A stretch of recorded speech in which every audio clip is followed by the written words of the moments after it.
3 years ago in 2022, I decided to take everything I'd ever made over the last 12 years and delete it and leave the internet for good. Though a lot of people thought this was absolutely reckless, completely a waste of talent, the end of my career, I can safely say in hindsight that it was probably the best decision I ever made.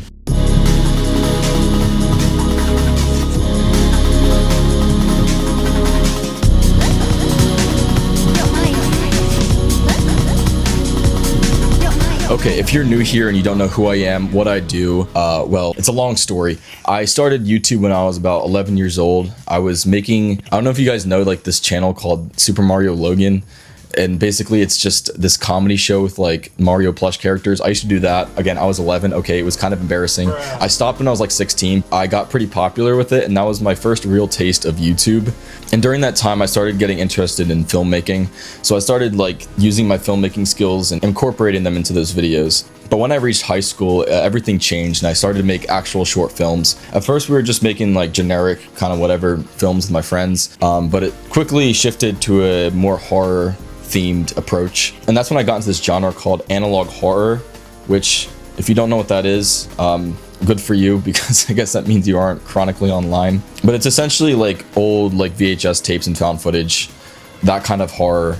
It's kind of like mixed with creepypasta. It's a new form of internet horror. So I got really into that and I was doing that for a few years. I eventually made this series called Eventide Media Center, and that series did pretty well, and that's what I was most known for. But then in late 2022, a controversy happened where I kind of screwed up and I made a kind of insensitive video. I'm not going to go into too many details. If you want more details on why I deleted everything, specifically about that video, what the controversy was, and how I handled it personally, watch till the end of this video because I have a little Q&A session at the end. But essentially, there was this big Twitter drama over it, and that's when I realized something pretty important. I was looking at YouTube and the internet in a way that was kind of unhealthy. I was treating the internet as a replacement for actual social interaction, and that's not good, as I learned very quickly. There are things you just need to learn like in real life. You can't learn it just from being on the internet. There are certain types of interactions, especially when you get haters and when you get people calling you out for something you did wrong. In real life, it's just a matter of apologizing to one person, right? Or maybe a couple people, but at most it's like 3 or 4 people, right? You're apologizing to. That's not the internet. If you mess up on the internet, you're cooked, bro. And like, I did not know how to handle this for most of my life because my adolescence was mostly taken up making YouTube videos. I was just on the internet 24/7. I was constantly producing content. Yeah, I learned a lot of skills, but at the same time, I missed out on a lot of things that I probably should have learned a lot earlier in life. But eventually something happened on the internet. Again, this controversy happened that kind of forced my hand. I was forced to take a step back and say, hey, what's the bigger picture here? You know, is it the internet or is it real life and making actual connections in the real world rather than just relying on the internet? So after that controversy, I decided to delete everything, my socials, every account I had, all my videos, because I didn't want a distraction again. I didn't want to have to come back to this. I didn't want to have to look back and sort of fall back into the same old routine that I had before and avoiding real life. And that's really the big issue. So I deleted everything, and it kind of felt very freeing in a way because I was in this situation now where I could look at everything from a bird's eye view and just say, well, hang on a second. This is all it's just words on a screen, man. Like all this stuff, it's not real. But it also is very real because of how much it affected my life in such a negative way. But in another way, if you just log off, it's all gone. So after that, I started living life. And you know what? I'm glad I did, because I learned a lot of things in the past 3 years that I probably would have never learned if I'd just been doing the same thing every single day. And being stuck in the same routine, being stuck in the same mindset. And you know what? I made a lot of mistakes as well that like I deeply regret in real life. I made some pretty bad, I did some pretty bad things that I definitely regret, but it was because I didn't know what I was doing, right? I didn't have that development. I didn't have that time where I could actually mess up and like make mistakes in a safer environment when I was younger, you know.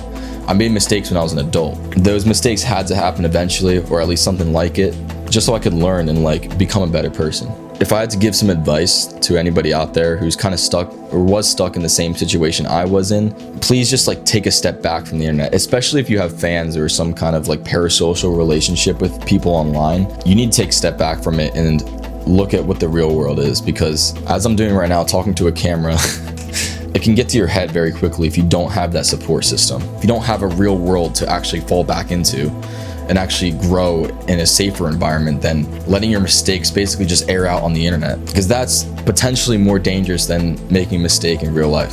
If you never had the experience of, you know, letting other people down in the real world, when you do it on the internet, it's compounded like tenfold. You know, you have a bunch of hate comments and you have to deal with that, and you probably don't even know how to deal with that because you've never had to deal with it in real life where it was more manageable. If you want to do content on the internet, you first have to have a strong foundation. You know, you have to have mental clarity in real life before you even start making YouTube content or any sort of internet content. The parasocial relationships with people, with fans, it can be really harmful. I always try to distance myself from my content because I think it can be a little bit dangerous. The internet is very dangerous. You got to protect yourself. And so I think distancing yourself from that and from the fans a little bit is a great way to start. And that's actually what I've been doing for the last 3 years. I've been making stuff and I've just been keeping myself separate from it all. I don't want the artist to be entangled with the art. However, things are changing now, unfortunately. Yeah, the reason I'm coming back to the internet is because of 2 letters, AI. I'm pretty scared of where AI is heading in the future for artists like myself. I think the worst thing you can do now is be anonymous, because when you're anonymous, you lose the human touch, I think. And you lose the face behind the content, behind the art, behind whatever you're making. And so I think people really latch on to the human part of all this. And that's why I'm showing my face again after 3 years, because personal brands are going to be everything in the world of AI. I think it's the only way to stand out. You have to be as least like a machine as humanly possible, which means showing my face in front of a camera and talking to you guys. And don't worry, I'm taking the necessary steps to protect myself, as I mentioned before, to completely avoid what happened before 3 years ago. So what kind of content am I gonna be posting on this channel? Well, I'm actually pretty excited for this channel in particular because I'm gonna be doing deep dives into various esoteric internet concepts. I've been researching a few weird things I found on the internet, and I can't wait to show you guys. I'm very excited about this. So if you're interested in anything esoteric, weird, or strange about the internet, hit that subscribe button and also leave a comment down below what kind of topics you think I should cover. Okay, so this is the section you guys have been waiting for, at least the longtime fans of mine. So the first question I know I'm probably gonna get is, are you going to be re-uploading all the videos you deleted? And the answer to that is no, probably not.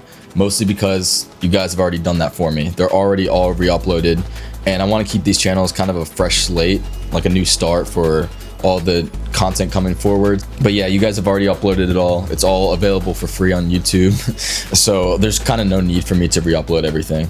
And I kind of figured that would happen when I deleted all the content like 3 years ago. I just knew that something like that would happen. Like, you guys would just re-upload everything. All right, here's the real spicy question.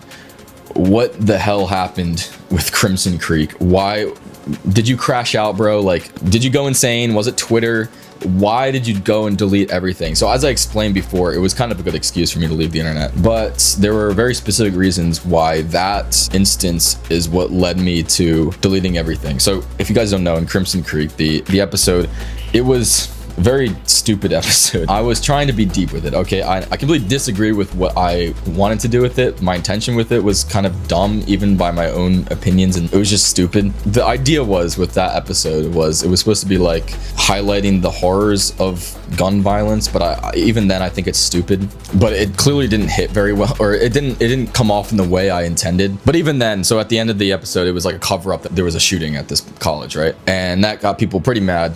Obviously, it was like people got offended by it, which I don't know what to think about it, but the fact that it happened, so I had to take action, right? The first thing I was actually really concerned about was, I was in college at the time, and I was really concerned about what my college would think. I didn't want to get expelled, basically. I didn't want to have any issues with college, with graduating college. So I wanted to delete everything, and it worked. I graduated college, and Yeah. The other thing, I was kind of scared of employers, like future employers, what they would think of the content if they found it. And that was definitely a big concern for me at the time. Like even just my horror content in general, I thought maybe this might be a little bit too far. It might prevent me from even getting a job. But I've been through all that now. I've been through the whole, let's say, rat race. And I've kind of decided I want to do YouTube. And I have the privilege now to actually do YouTube full time. So I don't have to worry about that. I guess I don't have to worry about employers looking at my old content. And then the other thing was, yeah, there was a big issue on Twitter. So people are saying that there's no evidence of like any kind of cancel culture, canceling of me that happened on Twitter, but it's because the main tweet got deleted, or the main couple tweets of the whoever it was. I don't even remember who it was, to be honest, who started this whole thing, but somebody started it and then they deleted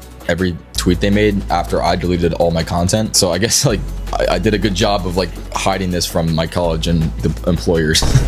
But no, but like the thing is with that was, again, I was really just concerned for my future with that one. And I did get some death threats in my DMs, which really sucked. And yeah, I was kind of scared about that. So that was another reason why I deleted everything. But it was all these things combined, that and plus I wanted to, you know, go out and live life, that I ended up deleting everything. And specifically, that's why Crimson Creek led to the mass deletion. And then the last question is, are you going to be making analog horror ever again?